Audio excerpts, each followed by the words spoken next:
जय श्री कृष्ण दोस्तों पिछली वीडियो में हमने बात की थी काम की। अब प्रश्न उठता है काम को वश में कैसे किया जा सकता है। तो आज मैं आपको इस प्रश्न का उत्तर दूंगा श्रीमद् भगवत गीता के एक श्लोक और श्रीमद् भागवतम में बताई गई एक कथा के माध्यम से। ये वीडियो उन लोगों के लिए सहायक है जिनको काम अर्थात लस्ट बहुत सताती है। दोस्तों आज की स्क्रिप्ट मेरे को भेजी है हरे कृष्णा डिवोशन यूट्यूब चैनल ने। इनके चैनल पर आपको गीता डिटेल में फ्री में सुनने को मिलेगी। तो वीडियो खत्म होने के बाद आप इनके चैनल पर विजिट जरूर कीजिए। लिंक आपको डिस्क्रिप्शन और एंड स्क्रीन दोनों में मिल जाएगा। अभी शुरू करते हैं आज की कहानी। ये कथा है महाराज अम्बरीश की। महाराज अम्बरीश बड़े ही वीर, बुद्धिमान और तपस्वी राजा थे। वैसे तो वो राजा थे, परंतु वह ये अच्छे से जानते थे कि एक व्यक्ति के लिए ये राजपाट, ये सुख सुविधाएं सदैव नहीं रहने वाली और इन सब से लगाव एक व्यक्ति को घोर नर्क में ले जा सकता है। यह धन दौलत कुछ ही दिनों का सुख है, इसलिए उनका मन सदैव भक्ति में ही लगा रहता।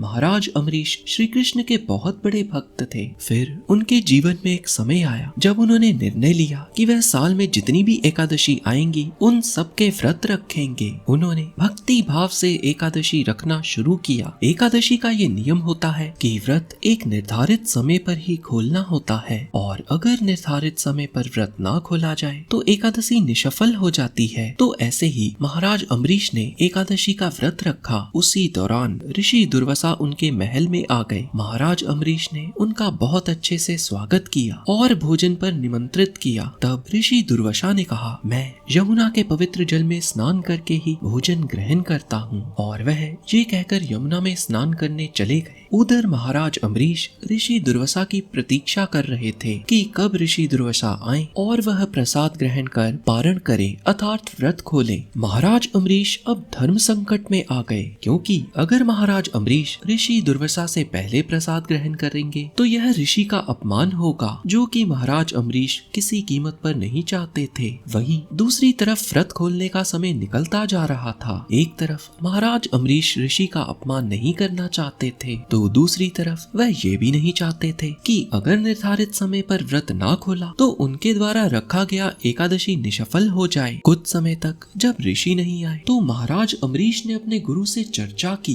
गुरुजी ने उन्हें सुझाव दिया कि तुम जल ग्रहण कर लो, क्योंकि व्रत तो जल ग्रहण करने से भी खोला जा सकता है। गुरुजी ने बताया, जब ऋषि आ जाएं, उनकी सेवा करके तुम भोजन ग्रहण कर लेना। ऐसा करने से ऋषि दुर्वासा का अपमान भी नहीं होगा और तुम्हारा एकादशी भी निष्फल नहीं होगा। ये सुनकर महाराज अम्बरीश ने जल ग्रहण कर लिया, परंतु जब ऋषि लौटे तो उन्होंने अपने तपोबल से जान लिया कि महाराज अम्बरीश जल ग्रहण कर चुके हैं। अतः वह क्रोधित हो उठे और गुस्से में बोले, दुष्ट अम्बरीश, मुझे भोजन पर बुलाया और मुझसे पहले ही जल ग्रहण कर लिया। तेरा इतना दुस्साहस। क्रोधित ऋषि ने अपनी एक जटा उखाड़ी और महाराज अम्बरीश को मारने के लिए एक विशाल और भयंकर कृत्या नामक दानव उत्पन्न किया। दानव तलवार लेकर महाराज अम्बरीश पर प्रहार करने के लिए उनकी तरफ दौड़ा। महाराज अम्बरीश शांत स्वभाव से खड़े रहे। जैसे ही दानव ने हमला करना चाहा, तभी भगवान का सुदर्शन चक्र भगवान से पहले पहुंच गया और पल भर में दानव का सिर धड़ से अलग कर दिया। फिर सुदर्शन चक्र ऋषि दुर्वासा की ओर आ रहा था। तभी ऋषि अपने प्राण की रक्षा के लिए आकाश, पताल, समुद्र, पर्वत आदि अनेक स्थानों पर शरण लेने गए, किंतु सुदर्शन चक्र ने उनका पीछा न छोड़ा। घबराकर उन्होंने ब्रह्मा जी से रक्षा की गुहार लगाई। ब्रह्मा जी प्रकट हुए, किंतु असमर्थ होकर बोले, मैं भगवान विष्णु द्वारा बनाए गए नियमों से बंधा हुआ हूँ। प्रजापति इंद्र, सूर्य आदि सभी देवगण भी इन नियमों को तोड़ नहीं सकते और तुम्हारी रक्षा हमारे हाथों में नहीं है। ब्रह्मा जी से निराश होकर ऋषि शिव जी के पास गए और उनको पूरी गाथा बताई। शिव जी बोले, ऋषिवर, ये सुदर्शन चक्र भगवान विष्णु का शस्त्र है जो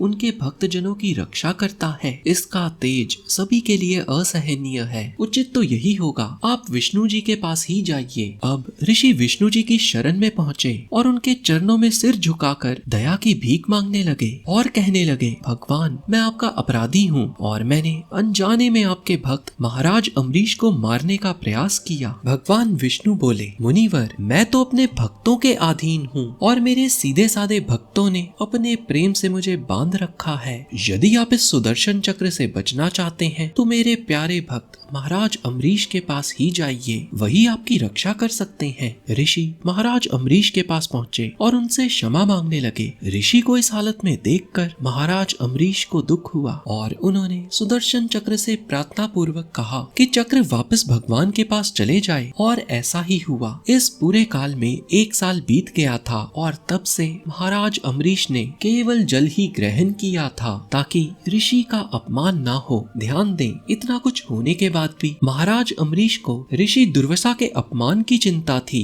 फिर महाराज अम्बरीश ने ऋषि दुर्वासा को भोजन कराकर खुद अन्न ग्रहण किया। अब सबसे हैरान करने वाला प्रश्न, ऋषि दुर्वासा बहुत बड़े तपस्वी होने के बावजूद अपने क्रोध को और अपनी इंद्रियों को नियंत्रित नहीं कर पाए, जबकि महाराज अम्बरीश तो सही थे, परंतु फिर भी उनको गलत ठहराया गया, उनका अपमान हुआ, उनको मारने के लिए राक्षस की उत्पत्ति की गई। फिर भी वो शांत रहे और उन्होंने ऋषि को क्षमा भी किया। इसका कारण है क्योंकि उन्होंने अपनी सारी इंद्रियों को भगवान को समर्पित कर दिया था। और अगर हमें हमारी इंद्रियों को वश में करना है तो हमें अपनी इंद्रियों को भगवान की तरफ मोड़ना होगा, डाइवर्ट करना होगा। श्रीमद् भगवत गीता के 6वें अध्याय के 18वें श्लोक में श्री कृष्ण बताते हैं, जब साधक निरंतर योगाभ्यास द्वारा अपने मन और शारीरिक कार्यों को अपने वश में कर ईश्वर में स्थित हो जाता है तो वह योग के उच्च शिखर को प्राप्त करता है। जैसे महाराज अम्बरीश ने अपनी आंखों का उपयोग भगवान को देखने के लिए किया, कानों का उपयोग भगवान की लीलाओं को सुनने के लिए किया, वाणी का उपयोग भगवान के गुणगान गाने के लिए किया, जीवा का उपयोग भगवान के चरणों में चढ़ाए तुलसी पत्रों को ग्रहण करने के लिए किया, नाक का उपयोग भगवान के चरणों के पुष्पों को सूंघने के लिए किया, मस्तक का उपयोग भगवान के सामने सर झुकाने के लिए किया, हाथों का उपयोग भगवान की सेवा करने के लिए किया, पैरों को भगवान की धाम यात्रा करने के लिए उपयोग किया, और अंत में उन्होंने अपनी इच्छा का उपयोग भगवान की इच्छा को पूरा करने के लिए किया। उसी प्रकार अगर आपको वासना को वश में करना है तो आपको जब वासना जागे उस समय अपने मन को और इंद्रियों को भगवान की तरफ ले जाना होगा, और धीरे धीरे आप अपनी इंद्रियों और वासना पर भी विजय प्राप्त कर लोगे। तो हरे कृष्णा डिवोशनल चैनल पर विजिट करना मत भूलिए। हरे कृष्णा।